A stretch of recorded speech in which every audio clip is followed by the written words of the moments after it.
I call Piraperani Tēnā koe. Tēnā koe, Mr. Speaker. Tēnā hoki tātou I roto te whare. Koutou Rangitāne o Manawatu ko tai mai nei I Whanganui tātou I te rāne. Kei te tautoko o ngā mihi e te tuakana mai te tauaha auaru. Ki te hakatau I a koutou kei Whanganui tātou I te rāne. E tika ana nāna I hakahuangia etahi o koutou I ngaro atu ki te tirohanga kanohi. Nā reira, kei te mihi hoki kia rātou.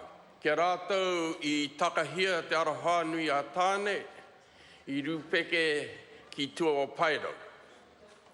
Nā reira, ko rātou kia rātou, hoki mai kia tātou I mahuangia ia rātou, tēnā koutou, tēnā koutou, tēnā koutou. Tēnā hoki ia tātou I hakatakoto kōrero I pāna ki te pire imu ia tātou I te rāne. Ia mātou I roto o Aotearoa tuatahi, karekau ke he raru ki te pire. Kei te tautoko ngā kōrero I kōrero hia ia rātou I tuake I mui au I te atane. Kōrero e tuatu tēnā. Nā reira kei mohe mai I te whare, kei te tautoko ia mātou I te pire nei. Mr. Speaker, I want to join with those who have already spoken in this debate in support of this bill, which culminates the end of a journey which those who have been responsible for bringing this matter, first of all before the tribunal, and then now into legislation. And as previous speakers have stated, it has been a long journey, and that journey has been led by a number of people, of which some of them have already been acknowledged. And of course, mention not once, but several times about one Danielle Harris.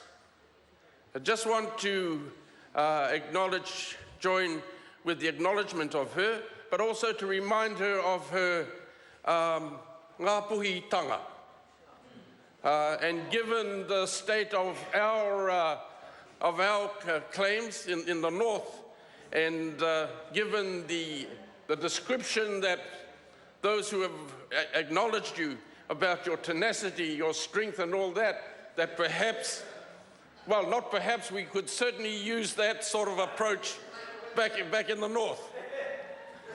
So I just want to acknowledge that, but more importantly to acknowledge her father as well.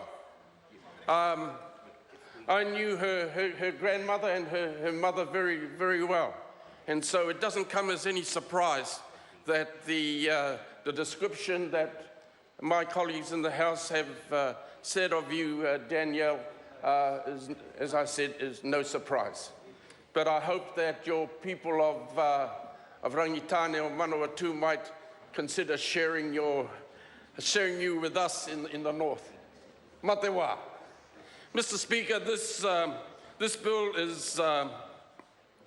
culminates the work and sacrifice of those people who took up the challenge to redress their claim. And as people have said, the signing of the agreement back in 1998 certainly indicates just how long their battle has been to get it to this stage today. And I think that that ought to be acknowledged. As we well know, the loss that they have suffered is not fully compensated by this bill. And so I think that, like all settlements, the nation needs to acknowledge the contribution that those iwi who have settled are making to our nation in order that these issues can be put aside, acknowledged, and that each and the respective iwi can now look forward with anticipation. Of course, the settlement is all about addressing land loss and the alienation of such lands and properties once owned by the iwi. And this bill goes some way to addressing that issue. The apology, of course, is an acknowledgement of the wrongs on the part of the Crown. And as someone said, it does not undo that wrong. This and future generation will benefit from this settlement. It will also provide an economic and cultural base for this and coming generations of Rangitāne or Manawatu. Some people probably in this House are probably surprised of the support that New Zealand First is giving to this bill, and unlike previous bills. However, I just want to make the point that under clause 42 of this bill,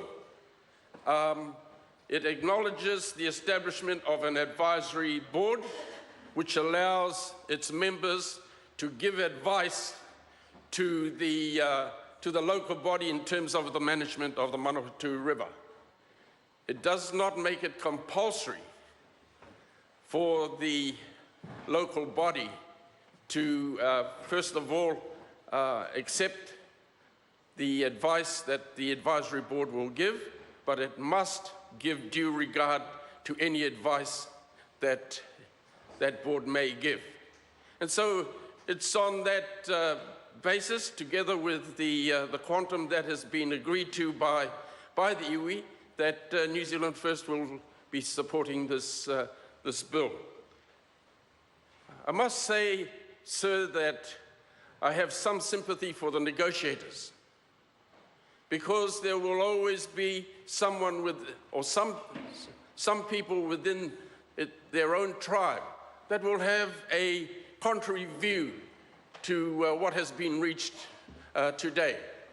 And history will record who those negotiators were and who were responsible for making the decisions. But that, sir, is an indication of what leadership is all about. Sometimes the decisions that are made are not always accepted by all, but it does give an indication, it does give some support for the thinking at the time, and therefore they who have made these decisions need to be acknowledged, and that has already been done in this House today. Mr. Speaker, I don't want to go on too further, but other than to acknowledge the iwi, acknowledge the people who helped carry this kaupapa to this stage, and to commend the bill to the House. Kia ora.